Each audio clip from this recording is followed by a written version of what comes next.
नमस्कार दोस्तों, आप सभी का स्वागत है मेरे अपने प्यारे से YouTube चैनल पर। और आज की क्लास में हम लोग चर्चा करेंगे और चर्चा का जो विषय रहेगा वो रहेगा शब्दों में सूक्ष्म अंतर। आपने देखा होगा जनरली शब्द युग्म पूछे जाएंगे और वहाँ से आपको दोबारा से करता हूँ कंटिन्यू।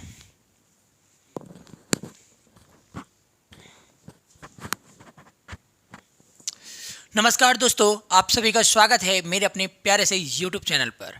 और आप सभी को मैं अवगत कराऊं कि आज की क्लास में हम लोग कम से कम 8 नंबर का पोर्शन कंप्लीट करने वाले। कितने नंबर का? 8 नंबर का। 8 नंबर में क्या क्या पढ़ेंगे हम? देखिए, 4 चीज़ें कवर करेंगे आज के क्लास में। एक पढ़ेंगे शब्द युग्म। शब्द युग्म आपने देखा होगा, ये जो शब्दों में सूक्ष्म अंतर है ना, तो शब्दों का शब्द युग्म आता है और उसमें से सही उनके अंतर करके आपको एक्सप्लेन करके सही ऑप्शन टिक करना होता है। तो ये 2 नंबर में पूछा जाएगा। एक प्रश्न 1 नंबर का होगा। एक शब्द के लिए 2 अर्थ, मतलब आपके दो मतलब प्रश्न आएंगे, या कह लीजिए 2 शब्द होंगे। 2 शब्दों में से कोई एक शब्द को आप चुनेंगे और उसके 2 मतलब 2 अर्थ निकालेंगे। एक नंबर के अर्थ, एक अर्थ देंगे तो 1 नंबर का, 2 अर्थ देंगे तो 2 नंबर का। इस तरह से 2 नंबर मिलेंगे आपको।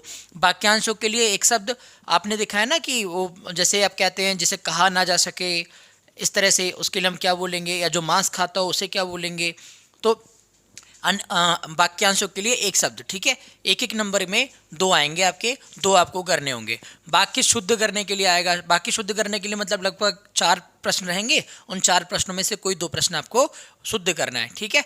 तो अभी हम लोग देखेंगे, आज की क्लास में सारा कवर करेंगे। और जो प्रीवियस बोर्ड एग्जाम में लास्ट 10 ईयर में जो भी क्वेश्चन पूछे गए हैं, या जिनकी बहुत बहुलता है, या जिनके बहुत चांस हैं बोर्ड एग्जाम में आने के, उन प्रश्नों को भी हम टिक करते हुए चलेंगे। उनको आप अच्छे से तैयार कर लीजिए।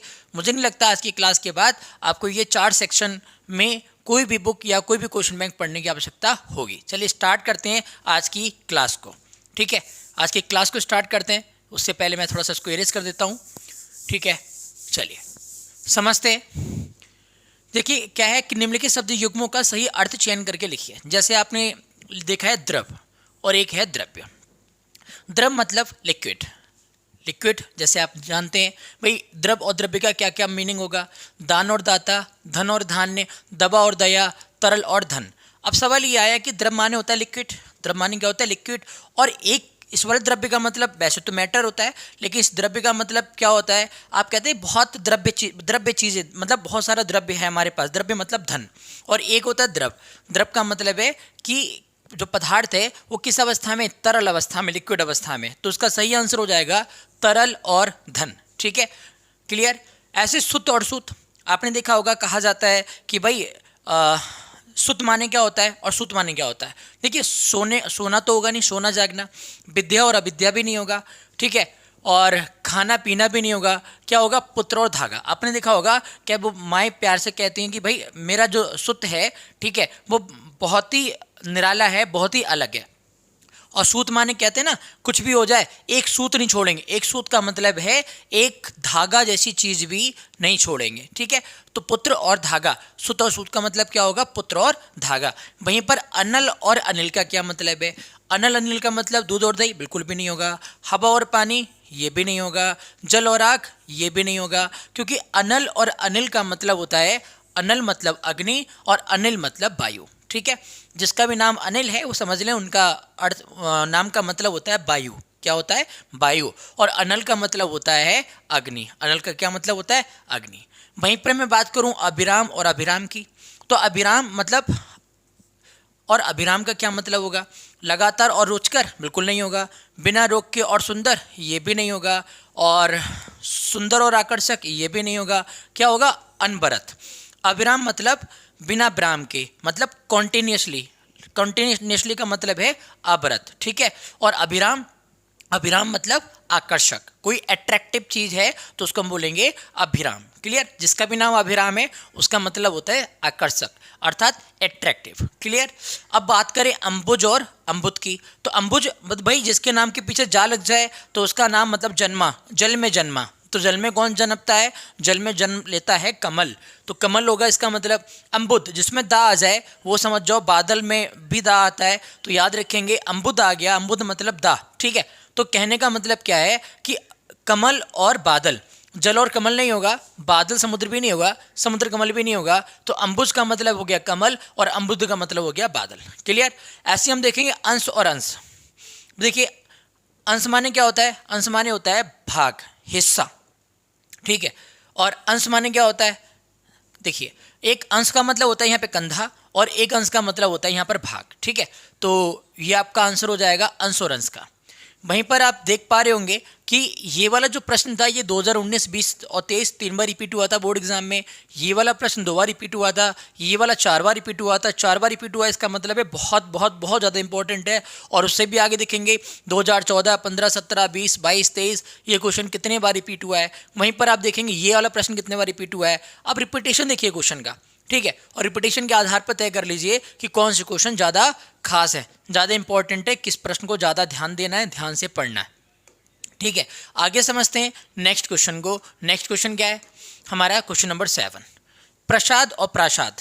ये प्रश्न भी देखिए कई बार एग्जाम की दृष्टि में 2013 और 17 में पूछा गया है। तो प्रसाद और प्रसाद का मतलब क्या होता है भाई, भगवान जी की हम पूजा पाठ करते हैं, पूजा पाठ करने के बाद हमें जो भी मिलता है, ठीक है, पूजा के बाद वो होती है प्रसाद। प्रसाद मतलब होता है कृपा, प्रसाद मतलब होता है कृपा। और एक होता है प्रासाद, प्रासाद मतलब होता है महल। तो कृपा और महल, तो प्रसाद और प्रसाद का मतलब हो जाएगा कृपा और महल, ठीक है। अब बात करें आभरण और आमरण, तो आभरण और आभरण का क्या मतलब होगा भाई, भरण पोषण तो नहीं होगा, ठीक है, जीवन और मरण भी नहीं होगा। जो लोग समझ रहे हैं यहाँ पर कुछ और, तो ये भी नहीं होगा, जीवन और मोक्ष। क्या होगा भाई, आभरण अर्थात जो आभा बढ़ा दे, आभा बढ़ा दे, सुंदरता बढ़ा दे, कौन बढ़ाएगा, आभूषण। आमरण अर्थात मृत्यु तक या मृत्यु पर्यंत, मतलब जो आपने देखा है ना बहुत सारे पुरस्कार आमरण दिए जाते हैं, मृत्यु पर्यंत दिए जाते हैं, मृत्यु के बाद दिए जाते हैं कुछ अच्छे कामों के लिए। तो आपका हो जाएगा थर्ड ऑप्शन, ठीक है। अब यहाँ पे देखिए सुगंध का क्या मतलब, सु माने अच्छी, गंध माने गंध, ठीक है। सुगंध मतलब महक और सौगंध माने होता है शपथ। तो महक और शपथ, सुगंध और सौगंध का क्या मतलब होगा आप समझ पा रहे होंगे, सुगंध मतलब महक और सौगंध मतलब शपथ, ठीक है। ऐसे ही आगे चलेंगे हम लोग, आगे चलेंगे क्वेश्चन नंबर हम लोग ले लेते हैं 10। देखिए 10 को देखिए, प्रश्न में ये भी देखते चलिए कि कौन सा क्वेश्चन कितने बार रिपीट हुआ है, उससे आपको क्या होगा लाभ रहेगा एग्जाम में कि कैसे कैसे क्वेश्चन जो हैं वो बहुत बार रिपीट हुए हैं। जो ज़्यादा रिपीट हुए हैं, जो 2 से ज़्यादा सालों में आ चुके हैं, दो से ज़्यादा बार रिपीट हो चुके हैं, तो उसका मतलब है वो आपके लिए उतना ही इंपॉर्टेंट हो गया। जो 4 बार 5 बार रिपीट हुए हैं वो तो समझो कि हर हालत में उनको पढ़ना ही पढ़ना है, बहुत ज़्यादा इंपॉर्टेंट हो गया, ठीक है। तो कहने का मतलब क्या है, लक्ष्य और लक्ष्य का क्या मतलब होता है। देखिए लक्ष्य का मतलब क्या होता है, लक्ष्य मतलब संस्कृत भाषा में लक्ष्य का मतलब होता है लाख, ठीक है। और लक्ष्य का मतलब होता है, लक्ष्य मतलब होता है टारगेट, टारगेट मतलब उद्देश्य। तो आपका ऑप्शन हो जाएगा थर्ड, लाख और उद्देश्य, क्लियर। वहीं पर हम बात करें अम्ब और अम्भ, अम्ब माने क्या होता है, अम्ब माने अम्बा माता, आप पढ़ते हैं जय अम्बे माता, तो अम्ब मतलब माता, ठीक है। और अम्ब माने क्या होता है, पानी, तो आपका हो जाएगा माता और पानी। क्या हो जाएगा, माता और पानी। वहीं पर आप देखें कपिश और कपीश, तो कपिश और कपीश का मतलब आपने देखा होगा, जय कपीश मतलब कपीश जो है वो स्वयं सुग्रीव जी को कहा जाता है, और कपिश मतलब होता है मटमैला। तो मटमैला और सुग्रीव, कपिश मतलब मटमैला और कपीश मतलब सुग्रीव, ये करेक्ट हो जाएगा आपका, ठीक है। चलिए नेक्स्ट बात समझते हैं, कुल और कुल का मतलब क्या होता है। कुल मतलब आप किस कुल में जन्मे हो, किस कुल में जन्मे हो मतलब किस वंश में जन्मे हो, और कुल माने होता है किनारा, कुल माने क्या होता है किनारा। तो आपका आंसर हो जाएगा वंश और किनारा। 13 का हो जाएगा फर्स्ट ऑप्शन, ठीक है। वहीं 14 समझ लेते हैं, क्षति और क्षति में क्या मतलब है। क्षति मतलब हानि, हानि मतलब लॉस, और क्षति मतलब क्षितिज तक जाते हैं, क्षितिज मतलब पृथ्वी। तो आपका हो जाएगा हानि और पृथ्वी, ये हो जाएगा आपका फोर्थ। और ये इंपॉर्टेंट है क्षति और क्षति, क्योंकि 2014 में भी रिपीट हुआ है, 16 में भी रिपीट हुआ है, 22 में भी रिपीट हुआ है और 23 में भी रिपीट हुआ है। तो आपका हो जाएगा हानि और पृथ्वी, क्लियर। वहीं पर बात करें जलज और जलद की, जलज मतलब जल में जन्मा, जलद मतलब मैंने आपको बोला जिसमें दा आ जाए अर्थात बादल वाला, ठीक है। तो इसका हो जाएगा कमल और बादल, अर्थात सेकंड ऑप्शन के साथ बढ़ेंगे आगे हम लोग, ठीक है।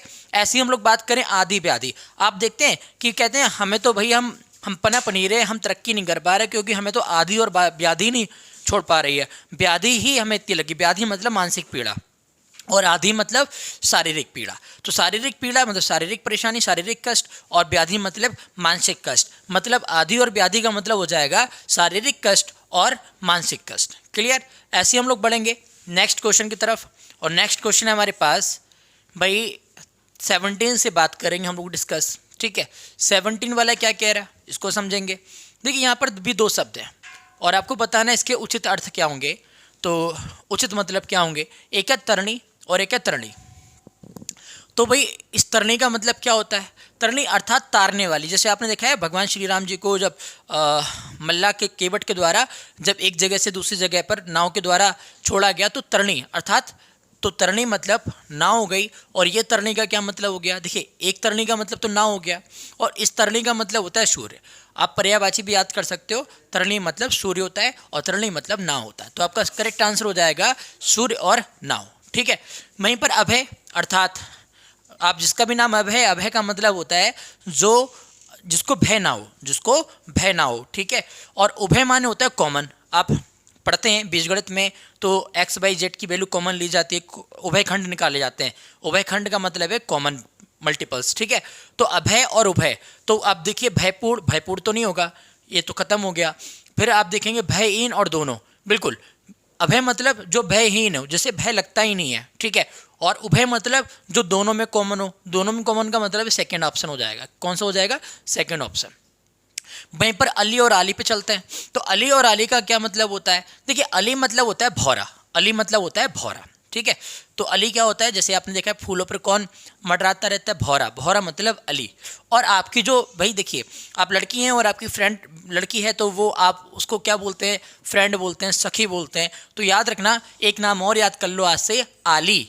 क्या आली, आली मतलब होता है सखी। तो भौरा और सखी, अली आली का मतलब हुआ भौरा और सखी, क्लियर। चलिए आगे बढ़ते हैं क्वेश्चन नंबर 20 की तरफ।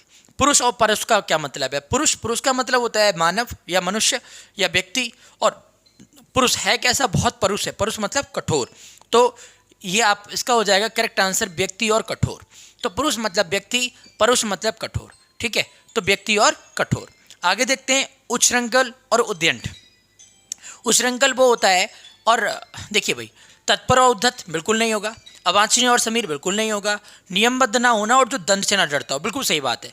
जो नियमबद्ध नहीं है, जो जिसके जीवन में कोई नियम ही नहीं है, कोई प्रोसेस ही नहीं है, तो उसे हम बोलेंगे उच्छृंखल। और उद्दंड हम उसको बोलेंगे जो बार बार, वैसे देखिए उद्दंड किसको कहा जाता है, भाई एक बार गलती करी आपने उसे दंड दे दिया और वो डर के शांत होकर बैठ गया तो उद्दंड नहीं है। लेकिन पिटाई होने के बाद भी फिर उसने सेम गलती करी, फिर गलती करी, फिर गलती करी, इसका तो एक ही अर्थ है ना कि बालक उद्दंड है, अर्थात उसे डर नहीं है किसी भी प्रकार का, है ना, उसे किसी भी प्रकार का डर नहीं है इस चीज़ का कि उसकी मार पड़ेगी, उसे उसकी डांट पड़ेगी, उसे इस चीज़ का कोई भी भय नहीं है, तो उसे ऐसे बालक को बोला जाता है उद्दंड। तो नियमबद्ध ना होना और दंड से जो ना डरता हो उसे बोला जाता है उद्दंड। और यहाँ पे देखिए एक जगत है, देखिए ताप पे हलंत लगा हुआ है, और एक जगत है। जगत का मतलब जब हलंत लगा हुआ है तो संसार हो जाएगा, और इस जगत का मतलब हो जाएगा कुएं का चबूतरा।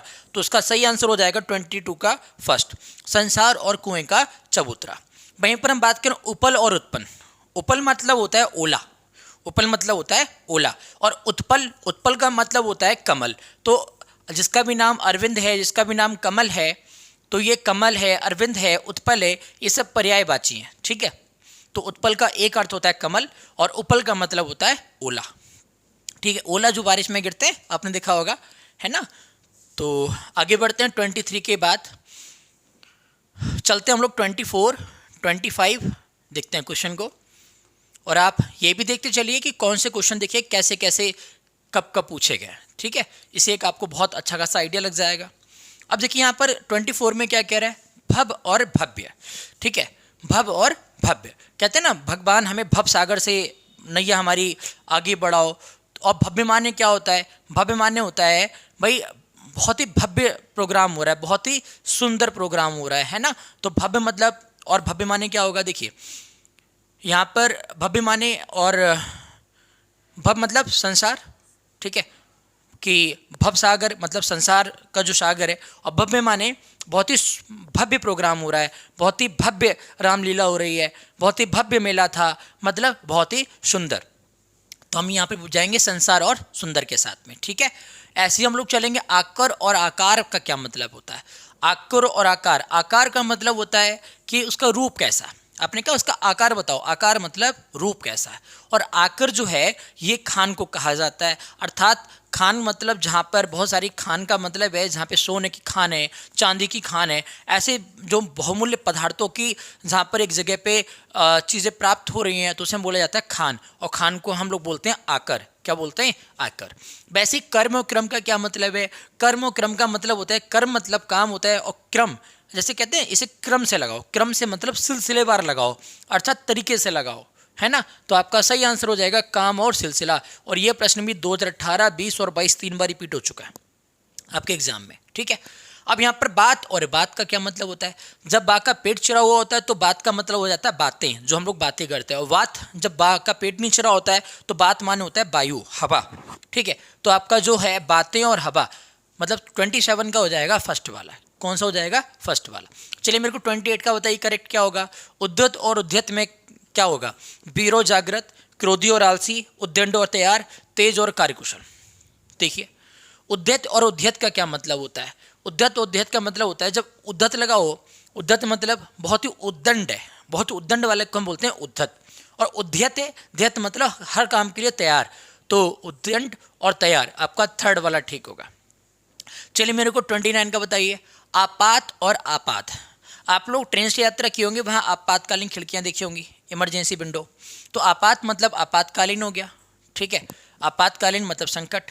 और आपाद माने होता है कि सर से पैर, आप कहते हैं आपाद मस्तक मतलब सर से पैर तक, तो आपाद माने होता है पैर तक, और आपात का मतलब होता है संकट, ठीक है। तो संकट और पैर तक ये हो जाएगा। वहीं 30 की ओर देखें, स्वर्ण और सवर्ण। स्वर्ण माने जानते हो सोना, आपने पढ़ा है कनक कनक तय सौगुनी, मादकता अधिकाय, बापाए बोराय जग, बापाए बाखाए बोराय। तो यहाँ पर स्वर्ण मतलब होता है सोना, और सवर्ण माने सामान्य सहित, बड़ माने बड़। तो यहाँ पर देखिए एक तो सोना हो जाएगा, और सबड़ मतलब उच्च बड़, स्वर्ण मतलब उच्च बड़। तो आपका हो जाएगा यहाँ पर एक का मतलब सोना, और सबड़ मतलब सबड़ जाति का मतलब है उच्च बड़ का, ठीक है, ऊंचे कुल का मतलब। ऐसे हम लोग आगे बढ़ेंगे, 31, 32 को समझेंगे। क्या है इसमें देखिए कि अयस और अयस का क्या मतलब है। अयस और अयस का देखिए, अयस जैसे यस माने क्या होता है, बोले आपकी सब तरफ कीर्ति फैल रही है, आपका सब तरफ यश फैल रहा है। यश मतलब आपकी सम्मान, आपकी वैल्यू सब जगह फैल रही है, ठीक है। और जब आ लगा दोगे तो उसका उल्टा अर्थ हो जाएगा, अर्थात बदनामी, ठीक है। और अयस, अयस धातु आप देखेंगे जब आप इतिहास वगैरह पढ़ते हैं तो उसमें लोहे को अयस कह के संबोधित किया गया है, अर्थात बदनामी और लोहा, ये दोनों मतलब होंगे अयस और अयस के। आभरण और आभरण का क्या मतलब है, मैंने आपको समझाया था। आभरण, आप किसी चीज़ पर आभरण चढ़ा लेते हो ना, आभरण मतलब पर्दा, आभरण मतलब पर्दा चढ़ा देते हो, ठीक है। और आभरण का मतलब होता है जो आभा बढ़ाए। आभा कौन बढ़ाता है? आभा बढ़ाने वाली चीज़ होती है गहना। तो पर्दा और गहना इसके करेक्ट आंसर हो जाएंगे, ठीक है। वहीं पर हम लोग और आगे के क्वेश्चन देखते हैं, आगे के क्वेश्चन भी ले लेते हैं। 33, 34। चलिए आप जल्दी जल्दी पढ़िए और बताइए किसका करेक्ट आंसर होगा क्या, क्योंकि आपने वही बोर्ड एग्ज़ाम आपके नज़दीक ही है, नज़दीक हैं। अब आपको पता है सबको डेट डिक्लेयर हो चुकी है। जब डेट डिक्लेयर हो चुकी है तो आप श्योर हो जाइए, देखिए कि भाई किस लिए कितना आपकी प्रिपरेशन है, प्रिपरेशन नहीं है तो मैं आपको बता रहा हूँ, मैं आपकी प्रिपरेशन करा रहा हूँ। मैंने पूरा कथा भारती एक ही लेक्चर में फिनिश किया है, मैंने पूरा खंड काव्य भी एक ही लेक्चर में फिनिश किया है। आज ये 8 नंबर का सेगमेंट भी मैं आज एक ही लेक्चर में ख़त्म करूँगा। अगला भी मैं, आप ये समझिए 10 से 12 लेक्चर, 15 लेक्चर आप अटेंड कर लीजिए। 15 लेक्चर में कंप्लीट हिंदी आपको मिल जाएगी, ठीक है, जिससे आप अगर ये प्रिपरेशन करेंगे तो हर कोई बच्चा 92-95 नंबर स्कोर कर पाएगा, ये मैं कह सकता हूँ बहुत ही गर्व के साथ। तो यहाँ पर अपत्य और अपत्य का क्या मतलब होता है? अपत्य और अपत्य का मतलब होता है, देखिए अपत्य मतलब ऐसी चीज़ मत खाओ जो अपत्य है, अर्थात अहित करे, ठीक है। और अपत्य का मतलब होता है संतान। तो संतान और अहितकर भोजन, संतान और अहितकर भोजन, ये अपत्य और अपत्य का मतलब होता है, ठीक है। वहीं पर बसन और व्यसन का क्या मतलब होता है? देखिए आप कहते हैं ना कि हमें बसन की आवश्यकता है, बसन मतलब कपड़े, वस्त्र, और व्यसन, व्यसन माने कहते हैं वो बहुत ही व्यसन में लिप्त हो गया। व्यसन मतलब व्यसन का मतलब होता है आदत, उसकी जो आदत है बहुत ही बिगड़ गई है, बहुत ही व्यसन उसका खराब हो गया है। तो वस्त्र और आदत, ये इसका सही आंसर हो जाएगा। वहीं पर हम चलें कपट और कपाट का मतलब क्या होता है कि आप कहते हैं सर वो बहुत कपट करता है। जैसे आपने देखा होगा सुदामा जी ने श्री कृष्ण भगवान से क्या करी थी, कपट, है ना। तो कपट मतलब, कपट का मतलब जानते हो धोखा, और कपाट का मतलब कहते कपाट खोल दो, कपाट बंद कर दो, कपाट मतलब दरवाजा, ठीक है। तो धोखा और दरवाजा, कपट और कपाट। शकल और शकल का क्या मतलब होगा, अब आप देखिए ये काफ़ी कंफ्यूज करेगा आपको, 2017 में आया था। पदार्थ तो सुंदर, संपूर्ण और खंड, आकृति और प्रकृति, मुख और दर्पण। देखिए शकल, शकल का मतलब मुख तो नहीं होगा, क्योंकि मुख शक्ल लिखा होता तो मैं समझता भी, वो शकल लिखा हुआ है तो ये तो होगा नहीं, ठीक है। आकृति और प्रकृति, आकृति मतलब होता है आकार, ठीक है, तो ये चीज़ भी नहीं होगी। वहीं पर मैं चलूँ शकल और शकल, भाई शकल मतलब होता है कुल, कुल भी कह सकते हो शकल मूल्य, तो ये भी नहीं होगा। शकल माने सुंदर तो कतई नहीं होता। तो शकल मतलब संपूर्ण, कहते हैं सकल ब्याज सहित धनराशि वापस करो, सकल ब्याज का मतलब है संपूर्ण, ठीक है। और ये शकल का मतलब होता है खंड, तो संपूर्ण और खंड, इसका सेकंड आंसर ठीक होगा। चलिए 37 का आंसर बताइए क्या होगा। प्रणय और प्रणय, आप देखते हैं कि लोग पहले, आजकल पहले विवाह जो है वो अलग तरीके से होते थे, कोई भी देखा आया शादी हो गई। आजकल पहले क्या होता है, आजकल तो दूसरा ही तरीका चल रहा है। पहले भैया जो प्रेमी और प्रेमिका बनते हैं, अर्थात पहले उनमें होता है प्रेम और उसके बाद वो बनते हैं परिणय सूत्र में। तो प्रणय और परिणय का मतलब होगा प्रेम और विवाह, ठीक है। पहले वो प्रणय करते हैं, प्रणय करने के बाद उनका हो जाता है परिणय, अर्थात पहले प्रेम करते हैं उसके बाद हो जाता है विवाह, ठीक है। आगे चलते हैं 38 की तरफ। कंकाल और कंगाल, कंकाल ऐसा मतलब, कंकाल हमारी बॉडी भी कंकाल के ऊपर ही तो पूरी कंप्लीट है।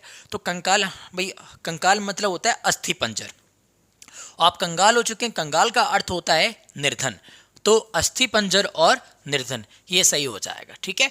39 में पहले भी रिपीट हो चुका था, प्रसाद और प्रसाद का।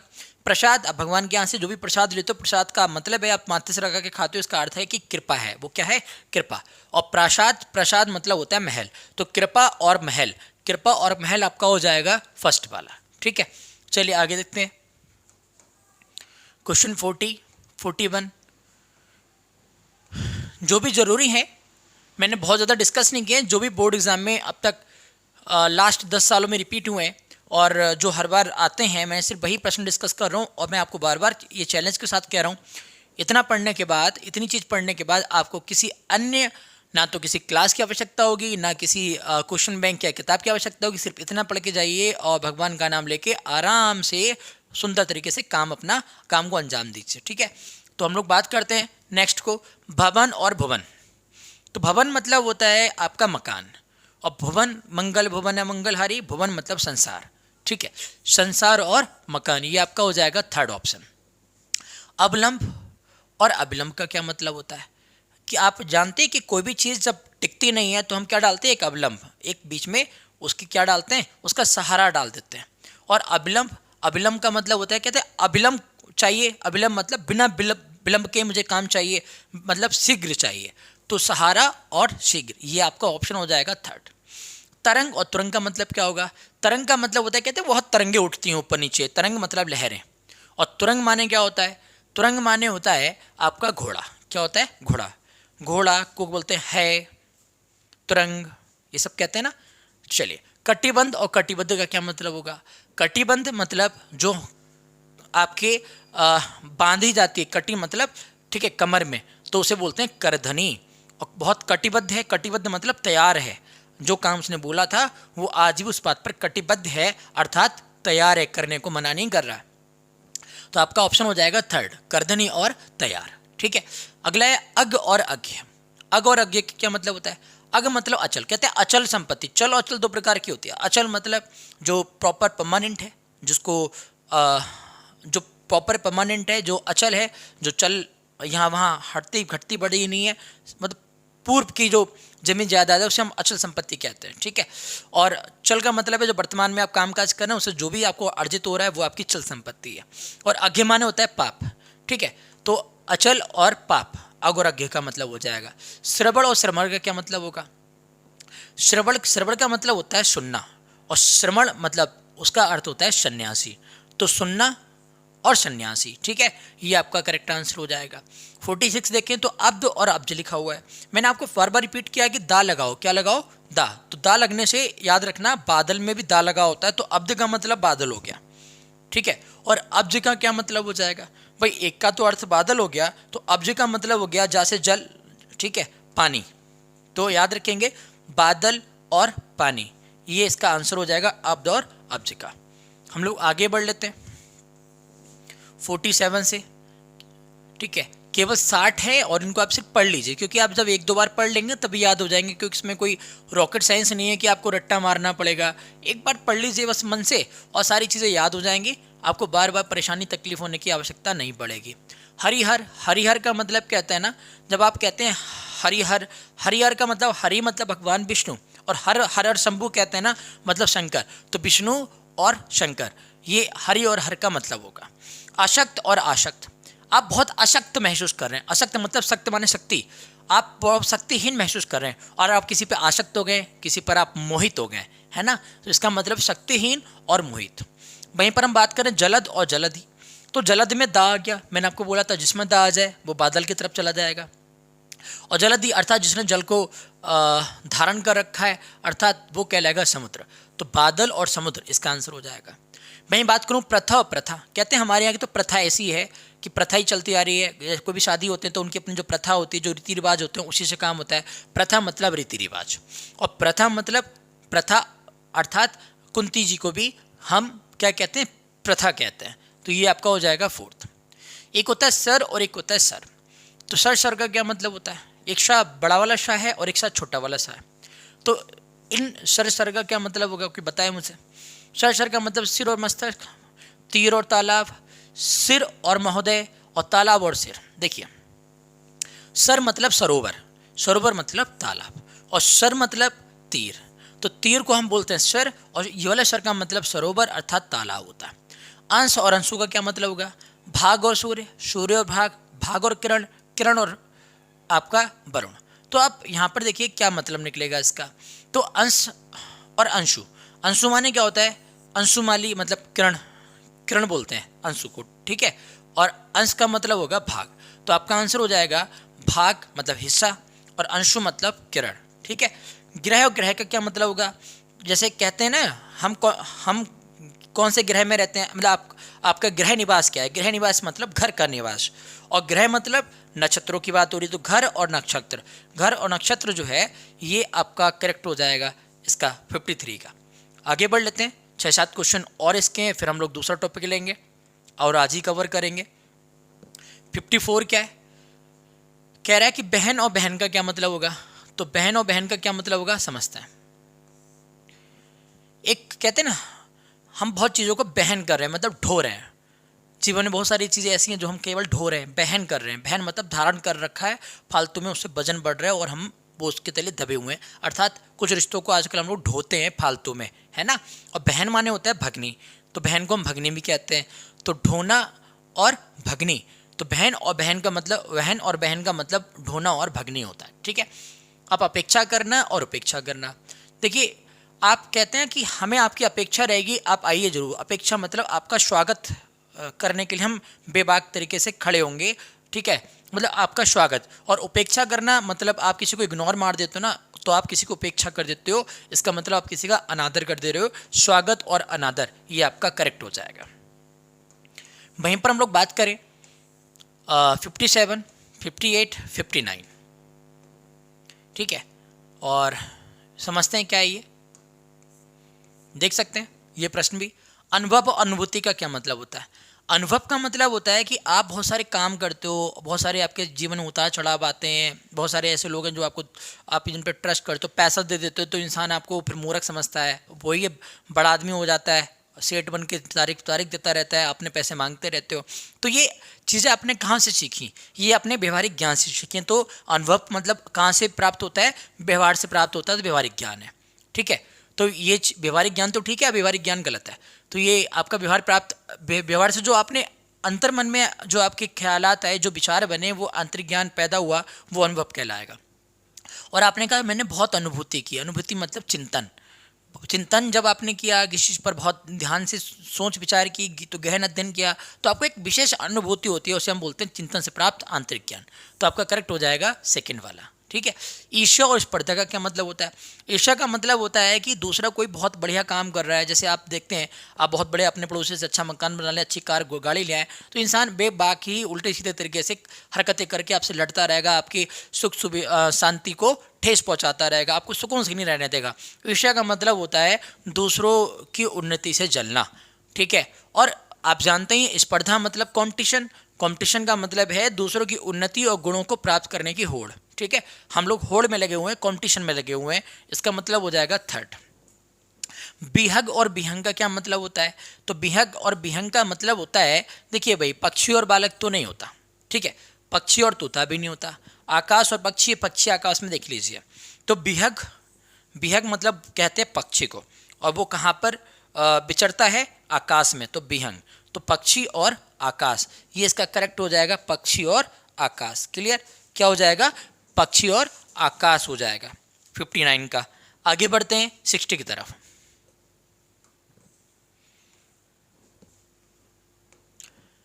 कह रहे अन्न और अन्य का क्या मतलब होता है?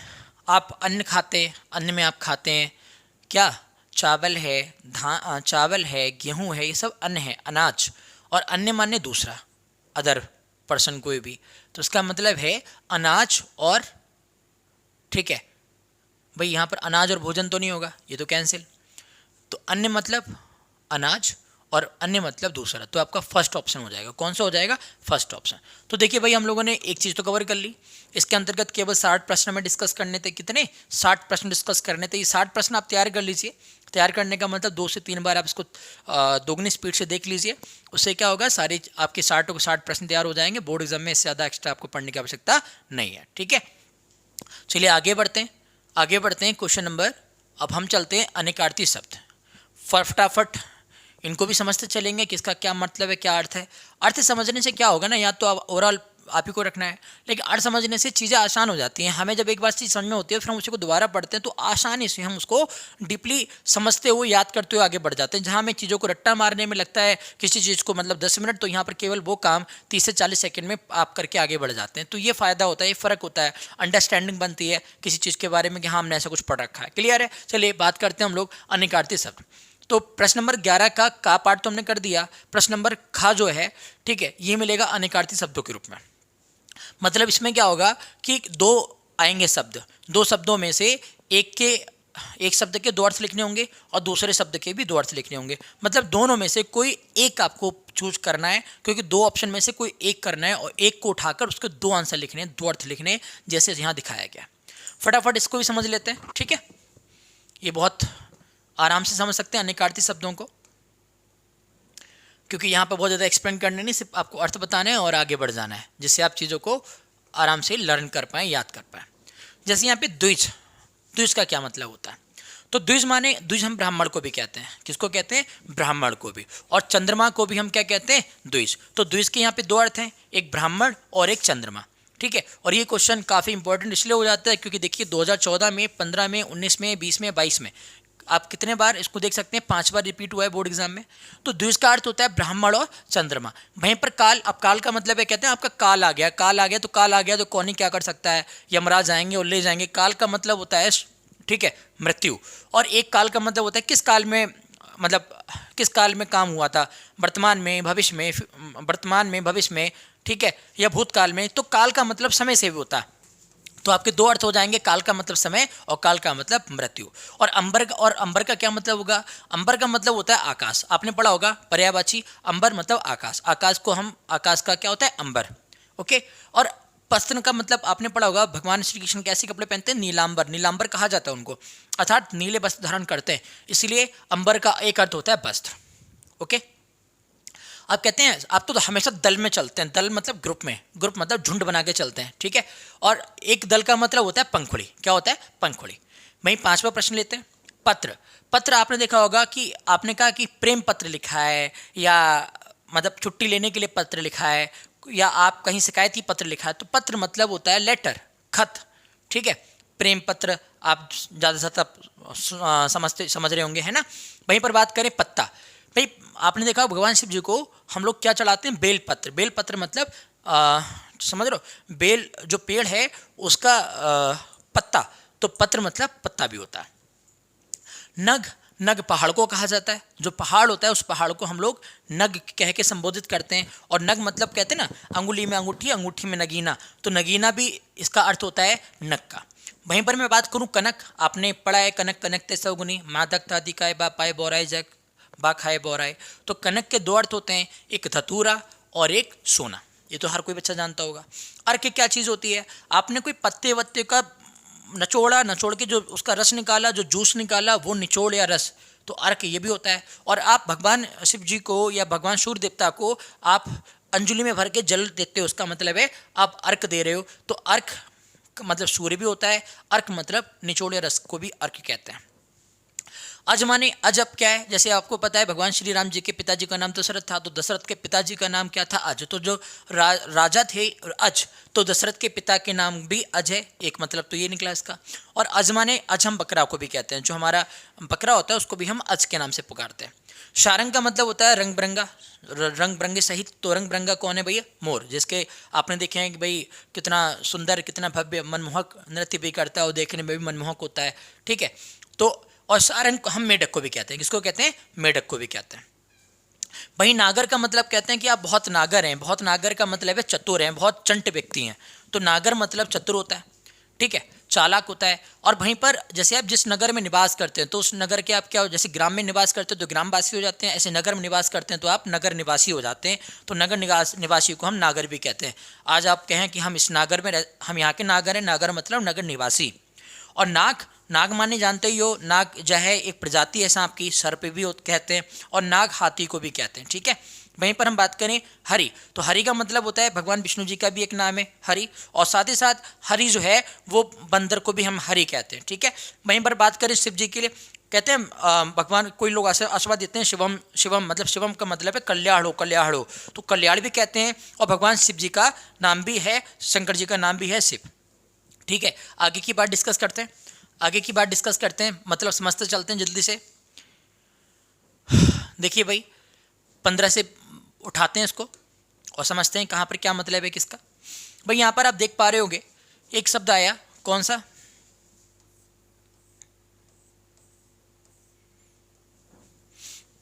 जैसे यहाँ पे श्रुति, श्रुति का मतलब क्या होता है, श्रुति मतलब जो सुनने योग्य, सुनने योग्य कौन है, वेद, तो जो वेद है वेद को हम श्रुति कहते हैं। और श्रुति सुनता कौन है भाई, कान, तो श्रुति मतलब कान, ठीक है।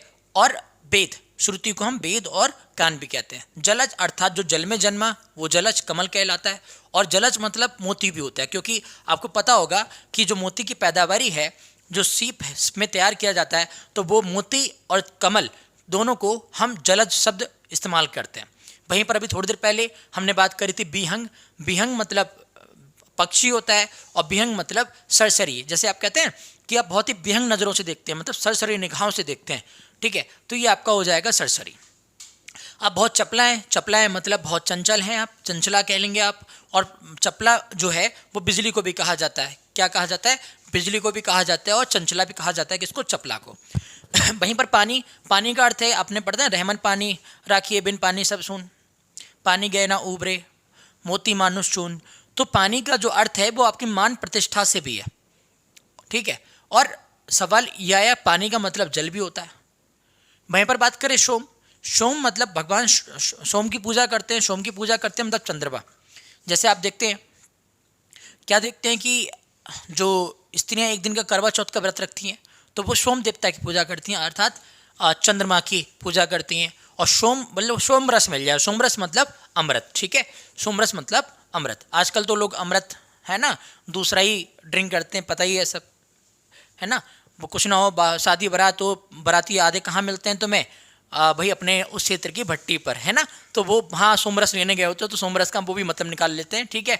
तो आरंभ माने क्या होता है, आरंभ माने होता है कि आपने किसी चीज़ के आरंभ किया मतलब शुरुआत की है। और आरंभ माने होता है आदि, आदि का उल्टा क्या होता है, अंत। तो आदि अंत, बोले आदि है तो अंत भी है, मतलब शुरुआत, आरंभ कहते हैं। अमृत, अमृत का मतलब होता है सुधा, और अमृत का मतलब होता है देवता, क्योंकि आपको पता है अमृत का मतलब सीधा सीधा देवता है, और अमृत का मतलब सुधा भी है, पेय अर्थात पेय मतलब कौन है, दूध को हम पेय कहते हैं, और पानी मतलब जो पीने योग्य है दूध और पानी, ठीक है। पयोधर और पयोधी का मतलब क्या, देखिए पयोधर मतलब जिसने धारण कर रखा है किसको, जल को, समुद्र कहलाएगा, और दुग्ध भंडार को भी हम पयोधर कहते हैं। वहीं पयोधी का मतलब होता है बादल, और पयोधी का मतलब होता है स्तन। तो ये अर्थ निकाल लेंगे। 2015, 16, 17, 18, 23 में भी रिपीट हुआ था, ये क्वेश्चन काफी इंपॉर्टेंट हो जाता है, ठीक है। वहीं अब हेम नाम है किसी का, तो हेम का मतलब होता है स्वर्ण, स्वर्ण मतलब गोल्ड, और हेम का मतलब बोले सब तरफ हेम छाया हुआ है, तो हेम का मतलब होता है कोहरा या पाला, पाला गिरता है ना ठंड के दिनों में, तो पाला जो आता है वो पाला आपका हेम होता है। वहीं कौशिक, कौशिक माने होता है उल्लू, आप जब संस्कृत पढ़ेंगे तो वहां पे कौशिक शब्द आएगा, कौशिक का मतलब होता है उल्लू, और कौशिक जो है, कौशिक जो गुरु विश्वामित्र हैं उनको भी, उनका भी अन्य नाम था कौशिक, ठीक है। वहीं गौ का मतलब होता है गाय, गौ का मतलब होता है गाय, और गौ मतलब होता है आपकी इंद्रियां। तो हम लोग जानते हैं कि 5 इंद्रियां हैं, तो 5 इंद्रियां कौन कौन सी हैं, आँख है, त्वचा है, कान है, नाक है, और क्या है भाई बताएं मुझे, और क्या है, जीभ, ये हमारी इंद्रियां हैं, ठीक है। तो ये जो इंद्रियां हैं तो ये सेंस ऑर्गन कहलाते हैं हमारे, ठीक है। गौ मतलब गाय और इंद्रियां। अक्षत, जैसे आपने देखा होगा जब हम पूजा पाठ करने बैठते हैं घर में, कोई कथा कराएं या कोई भी पूजा पाठ कराते हैं, तो वहाँ पर हमसे पंडित जी कहते हैं कि भाई अक्षत ले आइए। अक्षत का मतलब है चावल, और अक्षत का सीधा सीधा मतलब होता है भगवान शिव से, क्लियर है। वहीं पर मैं बात करूँ जनक, जनक माने होता है पिता, जैसे आपने देखा है ना कि बायोलॉजी के जनक कौन है, जनक का मतलब है फादर ऑफ बायोलॉजी कौन है, फादर ऑफ केमिस्ट्री कौन है, मतलब जनक मतलब फादर, फादर मतलब पिता। वहीं जनक का मतलब आप जानते ही हैं, ठीक है, माँ सीता जी के जो पिता हैं राजा जनक, उनको भी कहा जाता है, ठीक है, उनका भी मतलब निकलता है इससे। आगे बढ़ते हैं हम लोग, 29 वाला क्वेश्चन देखते हैं। कर, कर माने क्या होता है, कर का क्या मतलब होता है भाई, कर मतलब कहते हैं हाथ, और कर माने क्या होता है भाई, कर माने हाथ होता है, कर माने हाथी की सूंड भी होती है, तो हाथी की सूंड को भी हम कर कहते हैं, और कर माने हाथ, ठीक है। कि अब ऐसे आपने पढ़ा होगा ना कर कमले, आपने प्रार्थना पढ़ते थे सुबह में, तो वहाँ पर आपने कर का मतलब होता है हाथ। कड़ माने क्या होता है, कड़ माने होता है कान, जिससे आप सुनते हैं, और कड़ जो है कुंती के पुत्र का नाम भी कड़ था, जो कि आप जानते हो कि बहुत ही बड़े योद्धा थे, बहुत बड़े दानी थे, पूरी कहानी आपने पढ़ी होगी महाभारत में। कृष्ण माने होता है वसुदेव के पुत्र, और दूसरा अर्थ होता है काला। आपने देखा होगा ना कृष्ण पिंड किसे कहते हैं, कृष्ण पिंड उस पिंड को कहते हैं जो मैक्सिमम पढ़ने वाले प्रकाश को सोख लेता है, ये आपने देखा होगा कृष्ण छिद्र, कृष्ण मतलब काला, तो काला जो है वो कृष्ण या वसुदेव के पुत्र भी कहा जाता है। पतंग, पतंग मतलब कहते हैं कीट पतंग उड़ रहे हैं, कीट पतंग का मतलब है कीड़े और पक्षी, तो पक्षी भी होता है, और पतंग मतलब सूर्य को भी कहा जाता है, ठीक है। वहीं गोपाल, गोपाल मतलब गौ माने गायों को, पाल मतलब पालने वाला, गायों को पालने वाला गोपाल, और गायों को कौन पालते थे, कृष्ण, तो कृष्ण का नाम गोपाल भी कहा जाता है, ठीक है, जय गोपाल है कृष्णा, तो गोपाल भी कहा जाता है, ठीक है। वहीं बाल मतलब ये केस होते हैं जो आपके हेयर है, इनको हम कहते हैं, और के बाल मतलब बालक भी होते हैं, बच्चे भी होते हैं, ठीक है। अली, अली और आली मैंने आपको बताया था, आली मतलब सखी को कहते हैं, अली मतलब भौरा, जो फूल के चारों तरफ, कलियों के चारों तरफ मंडराते रहता है उनका जूस चूसने के लिए, और अली मतलब सखी भी होता है, ठीक है। और यहीं पर बात करें गिरा, जैसे आपको पता है कि जब हम पढ़ते हैं जय जय हे ईश्वर भारती तब चरण प्रणमामा नाथ तत्व में विजय वागीषण ते गच्छाम ललित कला में ज्ञान विभा में बीड़ा पुस्तक धारणी मते रास्तम नो पद तब कमले कुंट विषहारणी। अब ऐसे करके हम लोग पढ़ते हैं माँ सरस्वती जी की स्तुति, तो वहाँ पर हम लोग उनसे बार बार अभिवादन करते हैं कि हमारी गिरा पर विराजमान हो जाइए, हमारी बाड़ी पर विराजमान हो जाइए, और हमारे बाड़ी का सम्मान रखिए। कोई भी संगीतज्ञ है तो वो अपनी गिरा अर्थात बाड़ी को बहुत सकुशल सबको सुनाने के लिए माँ सरस्वती जी की प्रार्थना भी करते हैं, ठीक है। और गिरा कहते हैं अरे वो तो गिरा हुआ व्यक्ति है, गिरा हुआ मतलब गिर गया, ठीक है। घोष आप पढ़ते हैं, घोष मतलब बहुत जय घोष होने लगी, जय घोष मतलब जय की ध्वनि होने लगी, और घोष मतलब होता है गौशाला, उसको भी घोष कहते हैं।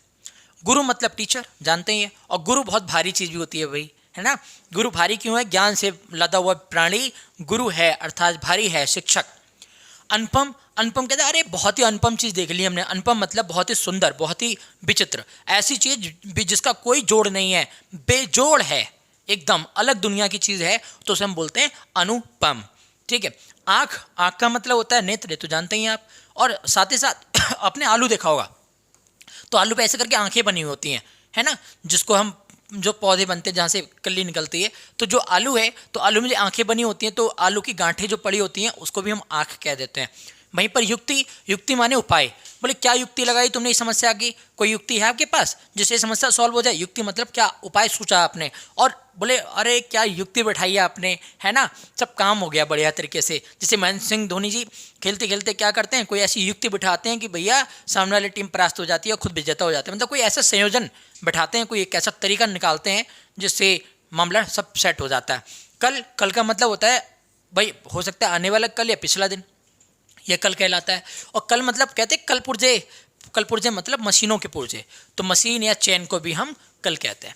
वहीं पर बात करें विभूति, विभूति मतलब होता है कोई अनमोल चीज़, बी माने विशेष, भूत माने विशेष कोई भी चीज़, ठीक है। और या फिर आपने कहा विशेष भूति मतलब विशेष अनुभव हो रहा है, बहुत अलग अलग सब फील हो रहा है, बहुत ऐसा लग रहा है जैसे हम बहुत ज्ञान से हमारी तरफ चलकर आ रहा है, हम बहुत ज्ञानी होते जा रहे हैं, तो आप विशेष अनुभव कर रहे हैं, मतलब आप विभूति महसूस कर रहे हैं। ठीक है, ये थोड़े से और है, इसको भी समझ लेते हैं भाई।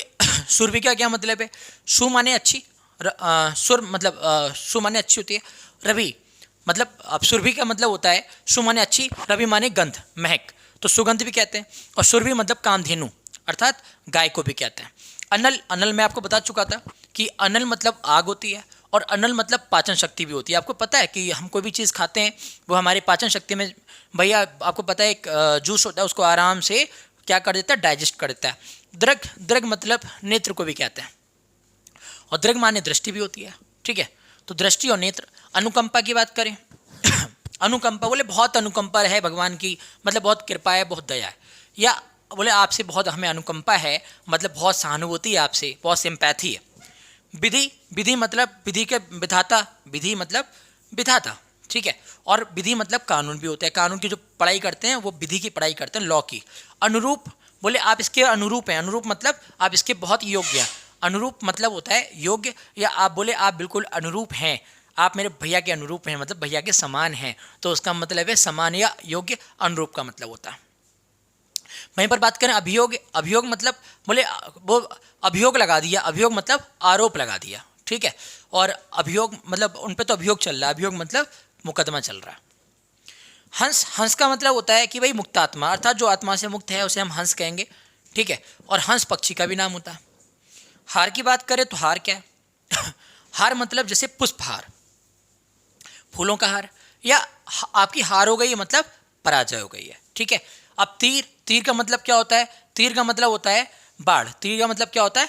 बाढ़, ठीक है, बाढ़ होता है। और तीर का मतलब होता है तट, तीर का मतलब क्या होता है? तट, तीर का मतलब तट भी होता है, क्लियर। तो यहाँ पर भाई तीर का मतलब होता है बोले आप मेरे तीर आके बैठो, मतलब तट पे आके बैठो, मेरे पास आके बैठो। और तीर मतलब आपको पता ही है कि बाढ़ होता है। पद मतलब पैर होते हैं कि आप, और पद मतलब गरिमा, आप किस पोजीशन पर है, पोजीशन होती है, पोजीशन मतलब ओहदा क्या है आपका, कौन से पद पर काम कर रहे हैं, ठीक है। राग मतलब होता है प्रेम, राग मतलब क्या होता है? प्रेम, मतलब आप तो आजकल अलग ही राग गा रहे हैं, राग मतलब प्रेम के गीत गा रहे हैं, और गाने की लय को भी हम राग कहते हैं। वहीं पर हम बात करें लक्ष्य, लक्ष्य की बात करें तो क्या होगा? लक्ष्य का मतलब क्या हो गया भाई? उद्देश्य, लक्ष्य का मतलब क्या हो गया? उद्देश्य, आपका क्या टारगेट है, क्या उद्देश्य है, आपने लक्ष्य साधा, लक्ष्य मतलब निशाना साधा। वहीं पर बात करूं मैं बर की, तो बर का मतलब क्या होता है? बोले आपको तो बर मिला हुआ है, बर मतलब वरदान, और बर मतलब क्या होता है? आजकल दूल्हा, शादियां भी चल रही है ना, तो बर का मतलब दूल्हा भी होता है। चलिए मैं पानी पी लूँ 1 मिनट, अभी आगे देखते हैं।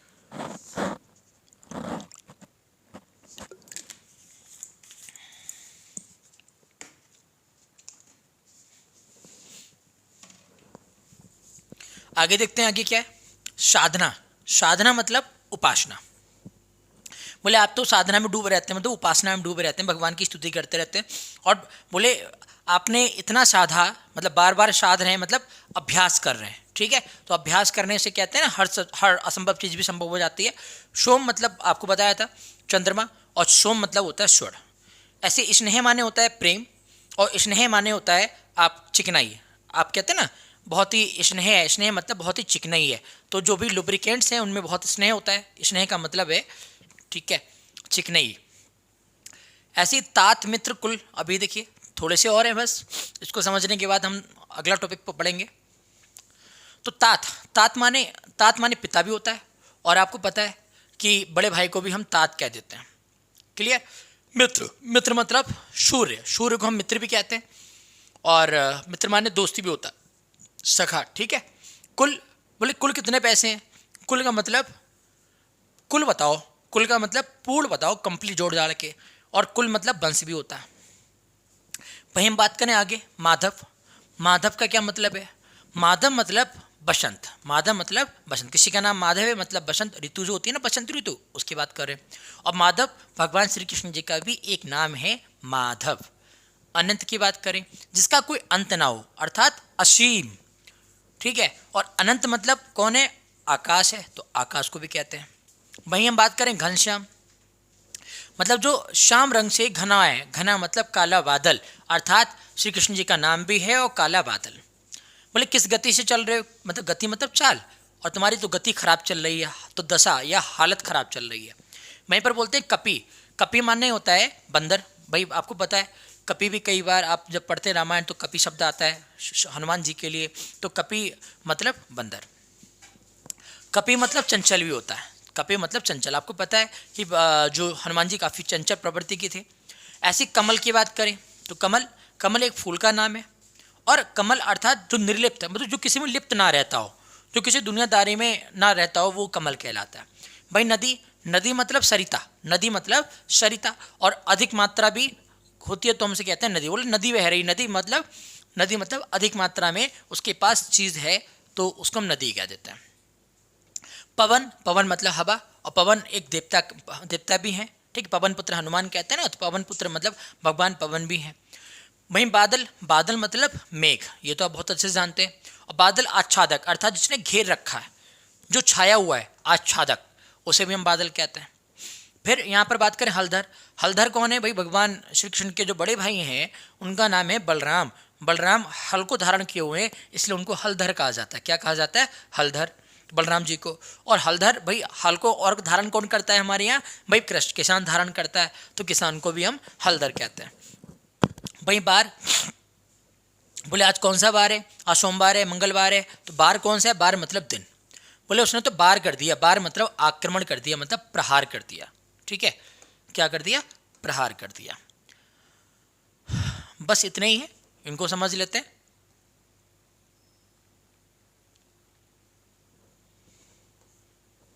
आगे समझ लेते हैं क्या है। फिर अगला टॉपिक इसे अभी करेंगे। भाई अब आगे समझते हैं आगे क्या है। भाई हर, हर का मतलब भगवान शिव जी को हर हर शंभु कहते हैं ना शिव जी के लिए। और हर मतलब होता है जैसे आप लिखते हैं 2/5, तो ये आपका अंश हो गया, और ये आपका डिनोमिनेटर हो गया हर, तो ये भी आपका होता है। ठीक है।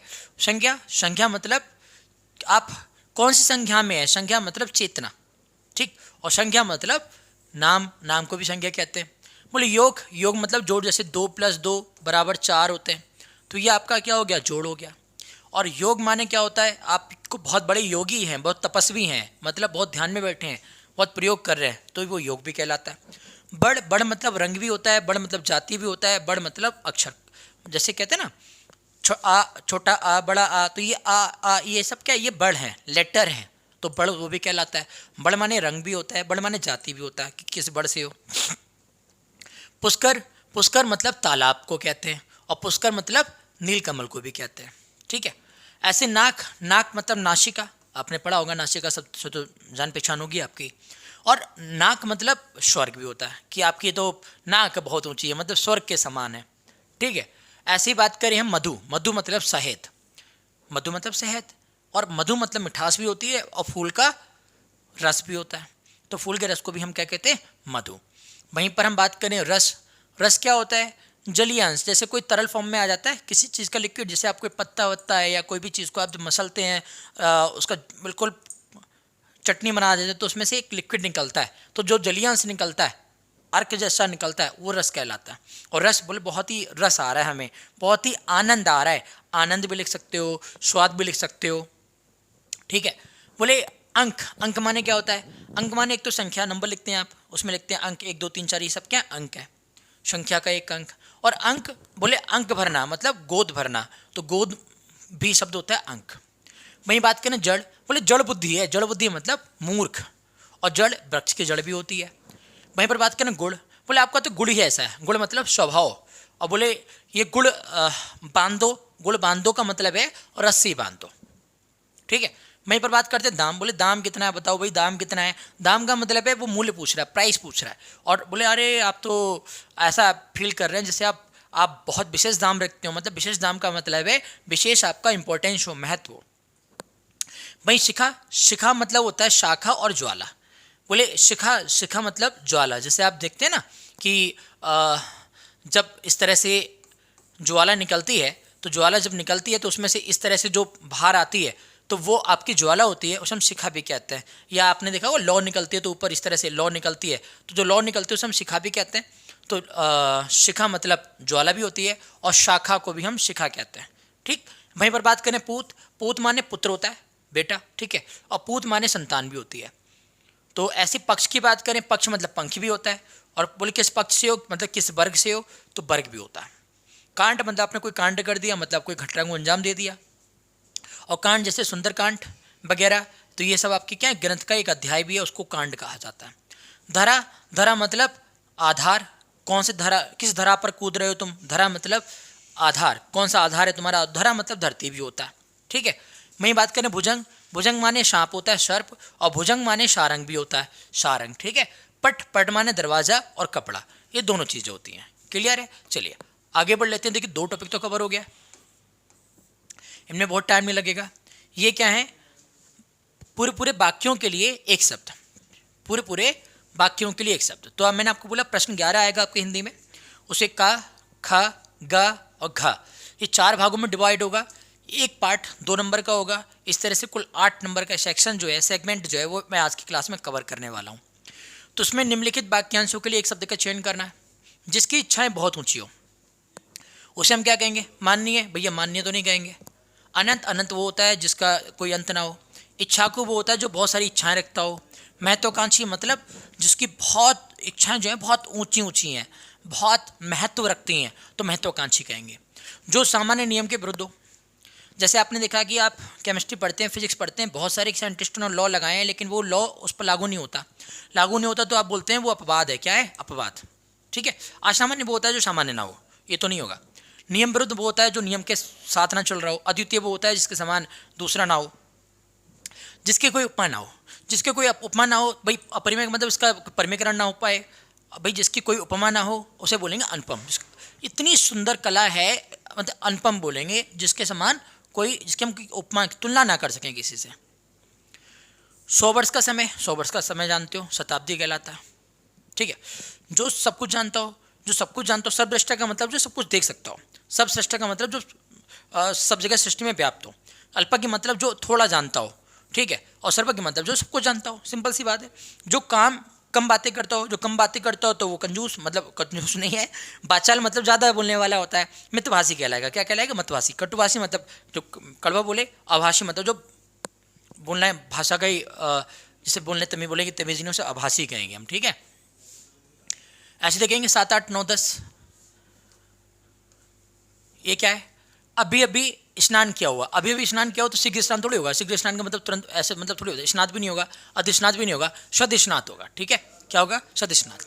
जिससे क्षमा किया जा सके, तो भाई अक्षय का मतलब होता है जिसे क्षय ना किया जा सके। अक्षम्य का मतलब होता है इसे अक्षम्य मतलब ऐसा कोई अपराध कर दिया, ऐसा कोई अपराध कर दिया जो क्षमा करने योग्य नहीं है, तो भाई अक्षम्य हो गया। और क्षम्य मतलब माफ़ करने योग्य, ऐसी कोई गलती करी है जिसे तुम माफ़ कर सकते हो, वो क्षम्य हो गया, ठीक है। जो आंखों के सामने हो, जो आंखों के सामने हो तो उसे हम बोलेंगे नेत्र सम्मुख ना, प्रत्यक्ष, प्रत्यक्ष बोलेंगे। बोले आंखों के सामने था तब भी, मतलब जो प्रत्यक्ष था वो आंखों के सामने कहलाएगा आपका। जानने की इच्छा रखने वाला, भाई जानकार कहलाएगा, ज्ञानी कहलाएगा, जिज्ञासु कहलाएगा, बुद्धिमान। तो आपको पता है जो जानने की इच्छा रखेगा उसे बोलेंगे जिज्ञासु, ठीक है, मतलब जिज्ञासु, ठीक है। जो किए गए उपकार को मानता है, भाई देखिए परोपकारी वो होता है जो परोपकार करता है। कृतज्ञ वो होता है जो आपने काम किया उसके प्रति हमेशा अपना आभार व्यक्त करता है, कृतज्ञ। कर्मठ वो होता है जो बहुत मेहनती होता है। कृतज्ञ वो होता है जो आपके किए गए उपकार को नहीं मानता, आपके एहसान को भूल जाता हो। जो ईश्वर में विश्वास करता हो, भाई नास्तिक वो होता है जो ईश्वर में विश्वास ना करे। स्मरणीय, स्मरणीय वो होता है जिसे हम भूल ना सकें। विश्वसनीय, जो विश्वास करने योग्य बात होती है। आस्तिक, जिस पर हम आस्था रखें तो वो चीज़ होती है। अनुकरण करने योग्य कहलाता है अनुकरणीय, ठीक है। अमर, जो मरे ना। अजर मतलब अब पता ही है, जो बूढ़ा ना हो, ठीक है। अक्षय, जिसका क्षय ना हो। तो ये चीज़ तो नहीं होंगी, आपको अर्थ समझ में आ रहे होंगे। बस 10-15 मिनट की क्लास और बची है, इसके बाद आप देखेंगे आज के 8 नंबर के सेगमेंट हम लोग कवर कर लेंगे। जो जीता ना जा सके, जो जीता ना जा सके वो अजय है, ठीक है। जिसको आप जीत ना सको, जैसे भगवान हनुमान जी, उनको आप जीत नहीं सकते तो अजय हैं, ठीक है। जयशील वो होता है जिसकी हमेशा जय होती रहे। सर्वजीत, जो सभी जगह को जीत सके। अजीत समझते ही हैं, ये भी नहीं होगा। जंगल की अग्नि, जंगल की अग्नि को कहते हैं दावाग्नि। क्या बोलते हैं? दावाग्नि। वहीं जिसे कहा ना जा सके, जैसे मैंने बोला अनुपम, मतलब जिसके समान कोई दूसरा हो ही ना, वो अनुपम कहलाता है। कथनीय, जो कह जा सके, और जिसे ना कह जा सके वो अकथनीय कहलाएगा। अद्वितीय, मतलब इसके समान कोई दूसरा ना हो, तो ये भी नहीं होगा। क्लियर? आगे बढ़ते हैं, 17 को ले लेते हैं। जो कभी जन्म ना ले वो अजन्मा कहलाएगा, सीधी सी बात है। क्या कहलाएगा? अजन्मा। जो मरे ना वो अमर कहलाएगा। ऐसे जिसका ज्ञान कम हो, जिसका ज्ञान कम हो, तो सीधी सी बात ये है कि भैया देखो, अक्षम वो होता है जो क्षमा करने योग्य ना हो। अनजान वो होता है जो किसी जान पहचान मतलब ना रखता हो। अज्ञा वो होता है जैसे कोई चीज़ अज्ञा मतलब जिस चीज़ की ज्ञात ना हो, जिस चीज़ के बारे में जानकारी पता ना हो। अल्पज्ञ मतलब जिसे बहुत थोड़ा सा ज्ञान हो। अल्प माने थोड़ा, ज्ञा माने ज्ञान। जो पहले कभी ना हुआ हो, जो पहले कभी ना हुआ हो, तो वो मतलब ऐसा कोई काम कर डाला आपने जो दुनिया में आज तक किसी ने किया ही नहीं। आप बोलते अभूतपूर्व, मतलब इसके समान अभी तक कोई काम हुआ ही नहीं है। स्पेशली जैसे कभी युवराज जी ने 6 छक्के मारे होंगे, या किसी प्लेयर ने 6 छक्के मारे होंगे, या 6 विकेट लिए होंगे, तो अभूतपूर्व काम हो गया है ना। तो मतलब अभूतपूर्व कहलाता है। क्या कहलाता है? अभूतपूर्व। सत्य में जिसका दृढ़ विश्वास हो, सत्य में जिसका दृढ़ विश्वास हो, तो उसका मतलब वो सत्यनिष्ठ है, मतलब सत्य के प्रति निष्ठा रखता है। सत्याग्रही होता है जो सत्य के प्रति आग्रह रखे। सत्यवादी वो होता है जो सत्य बोलने वाला हो। सत्यव्रत वो होता है जो सत्य के प्रति व्रत रखे, ठीक है। लेकिन सत्य में जो दृढ़ रखे वो सत्यनिष्ठ कहलाएगा। जिसका गणना ना की जा सके तो अगलित तो नहीं बोलेंगे, ठीक है। जिसकी गणना ना की जा सके वो अगण्य कहलाएगा। जिसकी गणना की जा सके वो अगणनीय, ठीक है। क्या कहलाएगा? अगणनीय। जो गलत कार्य के लिए हट करे, दुराग्रह, भाई दुर माने बुरा, और ग्रह अग्रह माने हट, कार्य, आग्रह। तो जो गलत कार्य के लिए हट करे वो क्या कहलाएगा? देखिए, सत्याग्रह तो कहलाएगा नहीं, सदाग्रह नहीं कहलाएगा, दुराग्रह नहीं कहलाएगा। जो सत्य के लिए आग्रह करे, हट करे, मतलब दुराग्रह कहलाएगा। जो बहुत कुछ जानता हो, जो बहुत कुछ जानता हो उसे हम क्या बोलेंगे? बहुपट, मतलब बहुत कुछ पढ़ने वाला। बहुश्रुत मतलब बहुत कुछ सुनने वाला। सर्वज्ञ मतलब जो सब कुछ जानता हो। बहुज्ञ मतलब बहुत जानता हो, ये वाला होगा आपका सेकंड वाला, ठीक है। जो बहुत कुछ जानता हो या जो सब कुछ जानता हो उसके लिए हम कहते हैं सर्वज्ञ। क्या कहते हैं? सर्वज्ञ। ये आप क्वेश्चन ठीक माना है बोर्ड एग्जाम ने, इसलिए इसको ये वाला आंसर टिक किया है। वैसे कुछ लोग बहुज्ञ की तरफ जा रहे होंगे, लेकिन इसका जो सही आंसर है वो जो सर्वज्ञ है वही माना गया है, ठीक है। तो हम भी वही टिक कर रहे हैं, बाकी आप अपने ऊपर देख लीजिए। नेक्स्ट है किए गए उपकार को न मानने वाला। किए गए उपकार को जो ना माने वो कृतज्ञ है ना, जो माने वो कृतज्ञ है, ठीक है। परोपकारी पता ही आपको। अब देखिए, घृणा के योग्य, जो घृणा के योग्य व्यक्ति है उसे बोलते हैं घृणास्पद। क्या बोलते हैं? घृणास्पद। कोई ऐसा तुच्छ प्राणी है जो बहुत ही जानवर जैसी बिहेव है उसके, और समझता नहीं कि इसकी इमोशन फीलिंग को धोखा, फरेब और लोग को बेवकूफ़ बनाना, तो घृणा करने योग्य व्यक्ति है, ठीक है। घृणास्पद बोलेंगे। वन में रहने वाला वनवासी कहलाएगा, है ना। नगर में रहने वाला नगरीय कहलाएगा। गांव में रहने वाला ग्रामीण कहलाएगा। पहाड़ पर रहने वाला पहाड़ी कहलाएगा। सीधी सी बात है यार, सिंपल सी बात है। रास्ता दिखाने वाला क्या कहलाएगा? रास्ता दिखाने वाला कहलाएगा पथ प्रदर्शक, अर्थात जो पथ के बारे में आपको दिखा रहा है वो पथ प्रदर्शक कहलाएगा। ऐसे देखेंगे, जिसका कोई अंत ना हो, जिसका कोई अंत ना हो तो वो अनंत है, ठीक है। जिसका कहीं भी अंत ना हो वो अनंत है। आशा से अधिक जिसे मिल जाए तो इसका मतलब आशान्वित थोड़ी होता है। आशान्वित मतलब जो आशा रखे किसी के प्रति, आशा के अनुसार वो होता है, नहीं, ये भी नहीं होगा। आशा के प्रति भी नहीं होगा। आशातीत, जिसे आशातीत है, जो मतलब आशा रखा हुआ है कि उसे आशातीत मतलब उसे आशा से, जो अतीत में उसने आशा रखी थी उससे भी अधिक मिला है, वो आशातीत है। किए गए उपकार को न मानने वाला, किए गए उपकार को न मानने वाला हम डिस्कस कर चुके हैं, कृतज्ञ कहलाएगा, ठीक है। कृतज्ञ वो होता है जो माने। जिसके भीतर की हवा का तापमान सम स्थिति में रखा गया उसे बोलेंगे सम स्थिति में रखा गया हो। क्या? तापमान। तो ताप मतलब ताप, सम माने समतापी कहलाएगा, ओके। पीने की इच्छा रखने वाला, भाई पीने की इच्छा रखने वाला पिपासु कहलाएगा। क्या कहलाएगा? पिपासु। जो वंदना करने योग्य हो उसे हम बोलेंगे बंदनीय है। क्या बोलेंगे? बंदनीय। क्लियर? चलिए आगे बढ़ते हैं। हम लोगों ने 3 सेगमेंट कंप्लीट कर लिया, ठीक है भाई, 3 सेगमेंट कंप्लीट कर लिए 2-2 नंबर के। अभी अंतिम सेगमेंट है। अंतिम सेगमेंट में क्या है, जो अशुद्ध वाक्य होते हैं उन्हें शुद्ध करना होता है। अशुद्ध वाक्यों को शुद्ध करने के लिए अब मैं बहुत कुछ तो कराऊंगा नहीं, क्योंकि इतना तो बेसिक कॉन्सेप्ट और कॉमन सेंस आप में भी है कि आप नहीं भी पढ़ के जाएंगे तब भी काम हो जाएगा। लेकिन मैं 2023 में, जो प्रीवियस ईयर में 2023 में सभी सेट के अंदर, जैसे बोर्ड एग्जाम में 7 सेट होते हैं, तो 7 सेटों के अंदर जितने भी प्रश्न आए वो प्रश्न मैं आपसे 15, 16, 17, 18, 20 प्रश्न है, इनको एक बार डिस्कस कर लेता हूँ जल्दी और खत्म हो जाएगा टॉपिक, ठीक है। और आप 8 नंबर तैयारी हो जाएगी आपकी बहुत बढ़िया तरीके से एग्जाम की। चलिए, श्याम और मोहन बात कर रहा है। अब देखो यहाँ पे क्या होगा, इतना कॉमन सेंस लगा लेंगे। ऐसा नहीं कि बहुत अलग दुनिया के प्रश्न आते हो, ऐसा नहीं है, बहुत सिंपल आते हैं। श्याम और मोहन बात कर रहा है, बात कर रहा है भाई, 2 लोग हैं ना, तो बात कर रहा थोड़ी होगा, बात कर रहे होगा, तो ये आपका होगा श्याम और मोहन बात कर रहे हैं। क्लियर? ऐसे ही प्रधानाचार्य जी ने हस्ताक्षर कर दिया, भाई वो कोई कर दिया क्या, कोई बच्चा थोड़ी है, भाई काफ़ी सम्मानित व्यक्ति हैं। सम्मानित व्यक्ति हैं इसका मतलब क्या है, प्रधानाचार्य जी ने क्या कर दिया, हस्ताक्षर। कोई आप लल्ला थोड़ी है जो आपके साथ खेलते हैं, तो प्रधानाचार्य जी हैं भैया, तो उनको सम्मान रिस्पेक्ट बनती है, और रिस्पेक्ट के लिए हिंदी में क्या कहा जाएगा, प्रधानाचार्य जी ने हस्ताक्षर कर दिया। मैं गृह कार्य कर लिया हूँ। कर लिया हूँ क्या होता है, कर लिया हूँ का मतलब नहीं होता कर रहा हूँ, ये होगा इसका मतलब। आपको तोतले उतले थोड़ी हो कि मैं गृह कार्य कर लिया हूँ, कर लिया नहीं है, मैं गृह कार्य कर रहा हूँ, ठीक है, कि समझ गया ना, मैंने खाना खा लिया है, बात अलग हो गई, ठीक है। वो ही हो गया कि छोड़ो। चंद्रमा आकाश में निकलता था मतलब पहले निकलता था, अब नहीं निकल रहा है, गलत बात है, निकलता है, अभी भी निकलता है, तो उसको सही करके लिखेंगे चंद्रमा आकाश में निकलता। व्यक्ति और समाज का घोर संबंध, अरे कैसी बात करो, व्यक्ति और समाज का घोर संबंध थोड़ी है, घोर थोड़ी बोलेंगे, घोर नहीं होता, गहरा संबंध है, ठीक है, बहुत डीप वाला मामला है।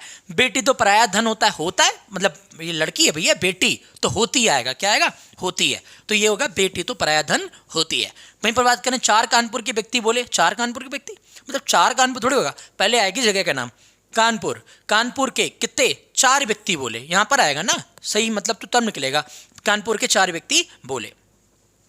दरिद्रता जैसी शत्रु दूसरी नहीं है, भैया सीधी सी बात है, दरिद्रता को तुमने फीमेल बना दिया यार, फीमेल थोड़ी है, दरिद्रता जैसा शत्रु कोई नहीं है, ठीक है, ये होगा इसका अर्थ। वहीं पर बात करो, परीक्षा पद्धति बदलना चाहिए, परीक्षा पद्धति बदलना चाहिए। अब मुझे बताओ, परीक्षा पद्धति कोई सिस्टम है, ये फीमेल में जाएगा तो बदलनी चाहिए, होना चाहिए, ना कि बदलना चाहिए। क्लियर? मैंने अनेकों बार यात्रा की, भाई अब बात बताओ, एक का बहुवचन क्या होता है, अनेक, तो अनेकों कहां से आ गया, ये कौन सा नया शब्द हो गया, अनेकों नहीं होगा, अनेक होगा, ठीक है। केवल यहां 4 पुस्तकें रखी हैं, केवल यहां 4 नहीं, यहां केवल 4, यहां केवल 4 पुस्तकें रखी है, आप देख सकते हैं उसका सही क्या होगा। महादेवी वर्मा एक प्रसिद्ध कवित्री है मतलब यार अभी वर्तमान में थोड़ी है, थी, पहले थी, तो ये पास्ट का सेंटेंस हो गया, तो कवित्री थी, ये होगा इसका सही। क्लियर? आगे देखते हैं, बस इतने ही प्रश्न है, ज्यादा नहीं है। तुम तो कुर्सी पर बैठे हो, ठीक है, तुम तो कुर्सी पर बैठे हो, ऐसे थोड़ी होगा, तुम कुर्सी पर बैठे हो, ये बोलेंगे, ये थोड़ी है कि तुम तो कुर्सी बैठो हम जमीन बैठे हैं, ये मतलब कहाँ निकला, तुम कुर्सी पर बैठो, ये बोलेंगे, ठीक है। इस सरोवर में अनेकों कमल, यार मैं अभी बताया था तुम्हें, अनेक, एक का बहुवचन होता है अनेक, अनेक को पता नहीं कौन सा नया शब्द है, अनेक होगा, ठीक है, क्या होगा, अनेक। अनुमोदन करने की कृपा करें, अनुमोदन करने की कृपा करें, भाई अनुमोदन में ही सब कुछ आ जाता है, तो करने लिखने की आवश्यकता नहीं, अनुमोदन की कृपा करें। आप प्रातःकाल के समय आइएगा, आप प्रातःकाल के समय, प्रातःकाल खुद समय के लिए इंडिकेट कर रहा है, सूचित कर रहा है, तो प्रातःकाल का मतलब होता है सुबह के समय, तो के समय क्यों लिख रहे हो भाई, आप प्रातःकाल आइएगा, ये चलेगा। क्लियर? कृपया करके मेरे घर पधारिए, कृपया करके मेरे घर पधारिए मतलब क्या होता है, कृपया मेरे घर पधारिए, क्योंकि कृपया में सब चीज़ आ जाती है, कृपया मेरे घर पधारिए। तुम्हें मन लगाकर पढ़ाई करना चाहिए, तुम्हें मन लगाकर पढ़ाई करनी चाहिए। अब यहाँ पे देखो, तुम्हें मन लगाकर पढ़ाई करना चाहिए, करना नहीं चाहिए, करनी चाहिए, ठीक है। कानपुर एक औद्योगिक नगर है, भैया कानपुर जब औद्योगिक नगर है, जहाँ इंडस्ट्री है, तो क्या बोलेंगे इसको हम लोग, कानपुर एक औद्योगिक नगर थोड़ी रह गया, फिर शहर हो गया, जहाँ पे इंडस्ट्री है वो शहर कहलाएगा। मैं सकुशल पूर्वक हूँ, सकुशल पूर्वक नहीं होता है, कुशल पूर्वक होता है भैया। मैं पानी पी लिया हूँ, यार कौन सी बात है, पानी पी लिया हूँ थोड़ी होगा, पानी, मैंने पानी पी लिया है, मैं पानी पी लिया हूँ, ठीक है, तो ये इसे बोलेंगे मैंने पानी पी लिया है। वह लड़के कहाँ जा रहे हैं, तो वह लड़के कोई एक लड़का थोड़ी है, तो उसके लिए वह लगेगा। भाई यहाँ पे तो बहुत सारे लड़के हैं, बहुत सारे लड़कों के लिए क्या लगता है, बे। ठीक है, बे लड़के कहाँ जा रहे हैं। कृपया अवकाश देने की कृपा करें। अब देखो सीधी सी बात है, उसको लिखने का तरीका क्या होता है, अवकाश प्रदान करने की कृपा करें। सही सेंटेंस ऐसे लिखते हैं, ऐसे नहीं लिखते हैं। ठीक है, आपके साथ उचित न्याय किया जाएगा। तो आपके साथ उचित न्याय का मतलब क्या होता है, न्याय का मतलब ही होता है जब कोई न्याय किया जा रहा है तो वो उचित ही होगा, तभी उसे न्याय कहेंगे। ये थोड़ी उचित न्याय, उचित न्याय क्या होगा भाई, न्याय तो न्याय होता है, या तो सही होगा या गलत होगा, तो उचित थोड़ी होगा। तो आपके साथ न्याय किया जाए, न्याय किया जाएगा, नहीं न्याय होगा। ठीक है, जीवन और साहित्य का घोर संबंध है। भाई घोर शब्द से घोर को बदल दिया करो गहरे में, डीप में। क्लियर। तो भैया 8 नंबर का सेगमेंट कंप्लीट हो गया हमारा। अब अगली वीडियो कौन से टॉपिक पे चाहिए, जल्दी से कमेंट सेक्शन में आप कमेंट करके बता दें, और अपना प्यार, अपना समर्थन लाइक और सब्सक्राइब करके बताएं, जिससे मुझे भी थोड़ा मोटिवेशन मिले, मैं आपके लिए आगे कुछ और भी वीडियो पे अच्छा काम करूं। आपके लिए बेहतर शुभकामनाएं देता हूं। ठीक है, लगे रहिए, मस्त रहिए, स्वस्थ रहिए।